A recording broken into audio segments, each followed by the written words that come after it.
Hey guys, welcome back to the Dell Stack. Today I'll be showing you how to fix disable SSL error bad cert domain Firefox. So guys, if this ever happened to you, what you will do is you could just simply go ahead and select the three lines on the top right corner of the screen.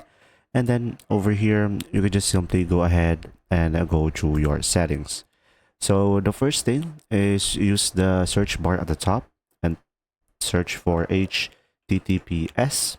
So here on the HTTPS only mode, make sure to select don't enable only mode, and mostly this can fix your issue. Now guys, if this doesn't work, what you could try to do is disable any VPN. So guys, if you have a VPN on your computer, make sure to turn it off, and sometimes there are the reason why you are having some issue.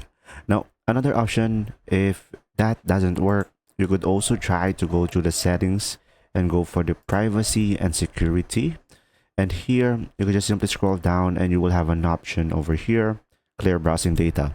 So sometimes guys, if you clear your browsing data, it will fix the issue, especially when you go for everything. It means it will delete and make your web browser have a reset of your data. And make sure to select clear over here in order for you to proceed with this process. Now guys, if that doesn't work as well, just make sure you have the right time into your settings. So right click on your time, go for adjust date and time, and make sure that this is set time automatically. So sometimes if you have outdated time, that might be the cause. And there you go. I hope this video helped you understand more. Thanks for watching.